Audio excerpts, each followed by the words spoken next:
Telefondan oyun oynayıp TikTok'ta canlı yayın yapan arkadaşlar. Sizler de böyle hediye etiketleri koymak ister miydiniz? Kim istemez ki? Birçoğunuz şunu der gibi duyuyorum. Abi biz koyamıyoruz ki, efektler bölümü yok bizde. Gerek yok kardeşim. Artık bu işe bir son getirdim. Benim tarafımdan geliştirilen Avbulut firmasına özel ABB Finity ile telefondan canlı yayın yaparken ister PUBG, ister Subway Surfers, hangisini oynamak istersen oyna. TikTok'taki hediye görsellerini istediğini seçebilir. Altına ne yazmak istiyorsan yazabiliyorsun. Ve bu sayede ekranın önünde oluyor. İster yatay kullan, ister dikey, hiç fark etmiyor. Her şey senin tasarımına bağlı. İstersen bu hediye görsellerin boyutlarını küçültebilir veya büyütebilirsin. Bilgisayardan yayın yapan büyük yayıncılar gibi sen de artık yayın ekranında hediye görsellerini koyabiliyorsun. Tamamen özelleştirilmiş. Sizlere dipnot bilgi vereceğim. Şu koymuş olduğun hediyeleri artık sesli efekte dönüşecek. Nasıl ya? Bak anlatıyorum, iyi dinle. Yayında bu hediyeler sana gelse ve sesli efekt çalsa, bu ses, müzik de işte efektler de yayına gitse nasıl olur? Çok güzel olur değil mi? Şu anda üzerinde çalışmalarına başladık arkadaşlar. Bu da zaten bitince güncellemelerini yapacağız. Şunu da unutmayın, daha uygulamamda bildirim özelliği getirmedim. Bildirim özelliği gelmediğinden dolayı güncellemeden haberdar bile olamıyorsunuz. Bu sebepten dolayı benim kanallarıma, WhatsApp kanalıma olsun, işte ne bileyim YouTube kanalıma olsun, TikTok'tan, Instagram'dan illaki hikayeden bir şekilde paylaşırım ve size oradan bakın, ona göre gidin Google Play Store'dan ABB Finity güncellemenizi yapın arkadaşlar. Şunu da söylemeden geçmek istemiyorum. Bu iOS'la ilgili, bak ben de iOS kullanıyorum. iOS'a çıkaracak mısın diyen çok fazla vatandaşımız var. Arkadaşlar iOS'a çıkarmayacağım. Neden çıkarmayacağımı da şöyle kısaca anlatmak isterim. Yıllar önce ben 2020 zamanında işte Overwatch Real adında bir sosyal medya uygulaması geliştirdim. Tabii ki de biz iOS'a da bunu geliştirdik. Android'de de. Android'de hiçbir şekilde sıkıntı yaşamadık. Google Play Store firması bizlere çok güzel karşıladı ama App Store biraz sıkıntı yarattı arkadaşlar. Ne gibi? Biz her şeyini yaptık. Parasını da verdik. İşte gerekli izinleri, gerekli her şeyini varsa hepsini aldık. App Store'dan bizim uygulamamızı reddettiler. Neden ettiler arkadaşlar? Çünkü sosyal medya ile ilgiliydi. Biliyorsunuz ki ülkelerin bel kemiğidir sosyal medya. Ben Türkiye'de yerli ve milli sosyal medya geliştirdim. Overwatch Real. Bildiğin TikTok gibi uygulama geliştirdim ve App Store firması benim Avrupa Birliği vatandaşı olmadığımdan dolayı benim önüme engel çıktı. Bu sebepten dolayı uygulamamı yayınlamamı istemedi. Benim Avrupa Birliği vatandaşı olmadığımı söyleyerek, yani daha doğrusu ırkçılık yaptı. Bizden değilsin. Yani mason değilsin, bizden değilsin. Ondan dolayı ben sana bu şeyini yaptırmam diyemedi. Anca bunu koydu öne. Avrupa Birliği vatandaşı değilsin diye. Eğer bir ülkenin sosyal medyası varsa o ülke süper güç olur. Ne konuda süper güç olur? Hem maddi hem de istihbarat konusunda gerçekten çok iyi yerlere gelirdi. Bizim de amacımız o değildi aslında. Bizim amacımız insanların böyle daha bir aktif sağ sol, işte A parti B parti olmadan herkesin kullanabileceği bir araç haline getirmeye çalıştık. Olmadı. Onların düşüncesi kendi yaptıkları gibi bizim de yapacağımızı düşünerek aslında bu şekilde bir eyleme girişti. Ben ondan dolayı da App Store'a artık bu saatten sonra, hani ben kendisini kullansam da App Store'a uygulamasını çıkarmayacağım. Bu ABB Finity çıkarmayacağım. Bundan sonra bir başka firma benim gibi ABB Finity geliştirip iOS'a koyarsa, ismini ABB Finity değil de başka bir şey de koyarsa fark etmez. Açık ve net söylüyorum. Sakın ha sakın indirmeyin, kullanmayın. Çünkü onlar ilerleyen vakitte amaçları dışında kullanacak. Biz hiçbir şekilde verilerinizi almıyoruz. Biz zaten Avbulut'tan çekilen veriyle hareket ediyoruz. İçeriden herhangi bir şekilde sizlere ekstra bir hesap oluşturma işlemi yapmıyoruz. Bu uygulamayı kullanacaklar ABB Finity Android'de ve bilgisayar üzerine geleceğini unutmasın.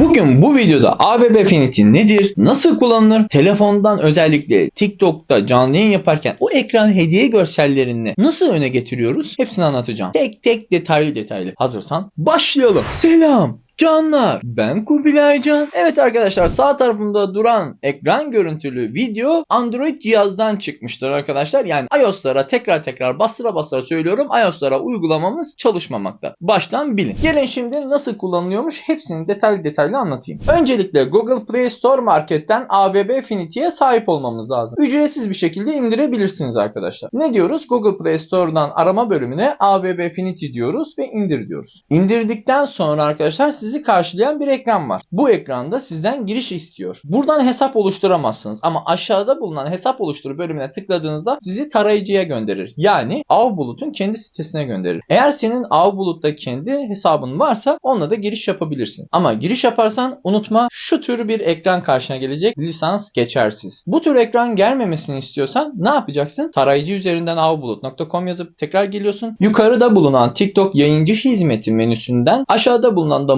mobil kısmı var. Mobile tıklıyorsun kardeşim ve zaten işaretlemişimdir. Oradan tıkladığında sizi karşılayan 164 jeton isteyen bir sayfa gelecek. Eğer jetonunuz yoksa arkadaşlar hemen yanında jetonu satın al bölümü gelecek. Tıklıyorsun kardeşim. Hesabın zaten aktifse, çalışıyorsa gidip hemen seni jeton coin alma bölümüne yönlendirecek. Oradan coin'ini alıyorsun. Bu şu an 164 jeton diyorum ama ilerleyen vakitte belki düşürebilirim. Biraz da herkesin kullanmasına olanak sağlamak için. Ama şu anda 164 jetonla devam edeceğiz. Bir süre çünkü uygulamayı geliştirmekte olduğundan dolayı bizim de bir harcamalarımız var. Bundan sonra 164 jetonu satın aldığımızı varsayıyorum. Ne yapıyoruz? TikTok yayıncı hizmeti bölümüne geliyoruz ve oradan mobil kısmını seçtikten sonra tıklayıp tekrardan 164 jetona satın al kısmı var. Oraya bastığımızda artık bizim de ABB Finity'de lisansımız 1 aylık geçerlilik kaydetmiş olacak ve sizler de artık 1 aylık süreyle bunu kullanabileceksiniz arkadaşlar. Şimdi diyeceksiniz ki abi bunun süresini biraz arttırabilir misin? Arttıracağız ama şimdi değil arkadaşlar. İlerleyen vakitte onun süresini uzatacağım. 1 yıl yapmayı planlıyorum ama biraz beklemeniz gerekmektedir arkadaşlar. Her neyse karşımızda şu anda lisansı alınmış bir ABB Finity var. Ne yapıyoruz? Hemen uygulamaya tekrar geliyoruz. Avbulut'ta kayıt olmuş olduğumuz ABB Finity satın almış olduğumuz o hesapla giriş yapıyoruz. Girişi yaptığımızda karşımıza bu şekilde bir ekran geliyor. Ekranda bir sürü TikTok'ta hediye görselleri mevcut. Buradan hangisini kullanmak istiyorsan kullanabilirsin güzel kardeşim. Bütün hediyeleri koydum. İlerleyen vakitte bu hediyeler biraz daha değişecek ama siz sadece şu anda bunları kullanacaksınız. Bunlardan işte nazar boncuğuna tut, gül olsun, aslan olsun, işte şapka olsun. Her şey var arkadaşlar. Yani aklınıza gelebilecek bütün hediye görsellerini ekledim. Daha sonra hemen hediye görsellerin altında da yazı kısmı var. Burada da aslında bizler hangi hediyeyi seçiyorsanız orada zaten seç butonu var. Mesela örnek ben bir tanesini seçmişimdir. Seçtiğiniz aşağıya da onun altına ne yazılması gerekiyorsa onu yazıyoruz. Daha sonra aşağıda da ekrana ekle butonu vardır. Basınca sizi bir sayfaya gönderecek. Bu sayfada izin vermek zorundasınız. İzin verin ki sistem çalışırken bütün uygulamaların önünde olsun. Android'in bu izinli onaylamanız lazım. Nasıl mı? Tabii ki de ABB Finity'ye tıklıyorsunuz. Sizi izin bölümüne yönlendiriyor. Oradan da işaretliyorsunuz. İznimizi verdikten sonra hemen uygulamaya geçiyoruz. Uygulamada ekrana ekleye tekrar bastığımızda bu sefer ekranımıza hediye görsel ve altına yazısıyla birlikte gelmiş olmaktadır. Bundan sonra artık sen tutup sürükleyip nereye götürmek istiyorsan konumunu ayarlayabilirsin. Unutma, eğer sen bunu silmek istiyorsan yine basılı tutup aşağı tarafta silmek için buraya bırak ibaresi görürsün. Oraya doğru sürükle, bırak oraya. Direkt silinir arkadaşlar. Varsayalım ki konumumuzu ayarladık. İsmini de ayarladık. Bu arada sizlerden ricam, benim burada küçük harflerle yazdım ama sizler lütfen büyük harflerle yazmaya özen gösterin. Büyük harfle yazarsanız en azından dikkat çeker. Hem de kalın olur puntolar. Daha iyi olur sizin için. Ve 2 kelimeden ibaret olması lazım. Yani şu. Reset koruma. Yani şunu yapmayın. 3x reset koruma. Üçüncüyü yazamazsınız. Sadece 2. Reset koruma. 2 tane kelime yazabilirsiniz. Üçüncü kelimeyi yazmayın. Bunu neden yapıyorum arkadaşlar? Hem oyununuzu engeller hem de görüntüyü bozar. Gerek yok. Kısa yazmak daha iyidir her zaman. Hem TikTok'ta ihlal yememeniz adına. Bu arada aşağı tarafta da kayıtlı ögeler var. Varsayalım ki bugün yayın bitti. Kapattınız. Tamam mı? Aşağı tarafta kayıtlı ögelerden hangi hediyeyi ne seçtiysen artıya basıp o hediye tekrar geliyor altındaki yazısıyla birlikte. Yine aynı şekilde konumunu belirlersin. Kayıtlı ögelerinde sürekli kalır.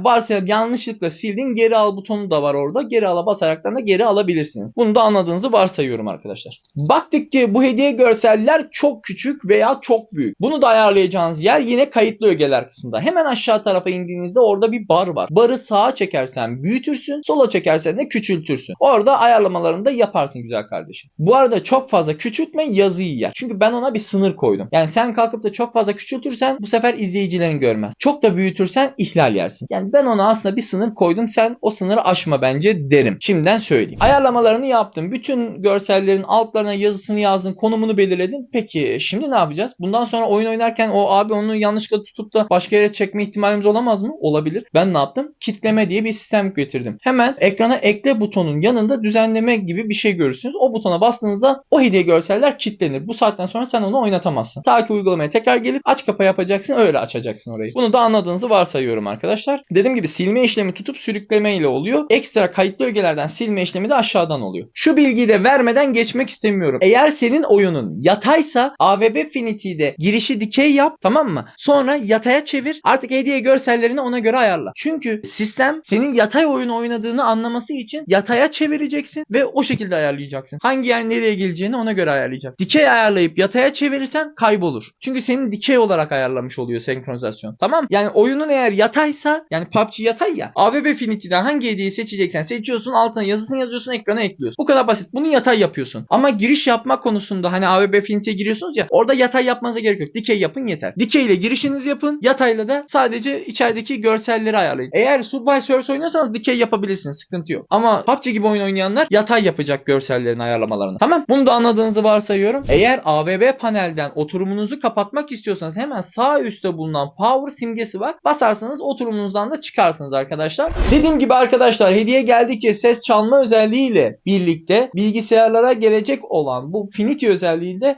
çok yakında gelecek. Biz üzerinde çalışmalarını yapacağız. Biraz zaman, bu haliyle bile şu an kazanç elde edebilirsiniz. Ne yapacağınız en azından ileri geri, yani PUBG'de telefondan oynayan adam en azından ileri geri mantığını bu şekilde kavrayabilir atılan hediyeye göre. Umarım beğenmişsinizdir. Eğer beğendiyseniz kardeşler, bu videoya bir beğeni atarak, kanalıma da abone değilseniz abone olarak, daha farklı sistemler getireceğim. Daha TikTok'ta olmayan ama YouTube'da olan interaktif oyun gördüm. Onu da geliştirdim. Onu da çok yakında yayınlayacağım. Ufak bir yayınını yaptım. İnsanlar çok beğendi. Rağbet aldı. VS oyunu bu biraz daha. Bunu da çok yakında yayınlayacağım. Hazır olun. Artık kemerleri bağlayın. Uçuşa geçiyoruz. Ne diyoruz? Ben senin hacker'ınım.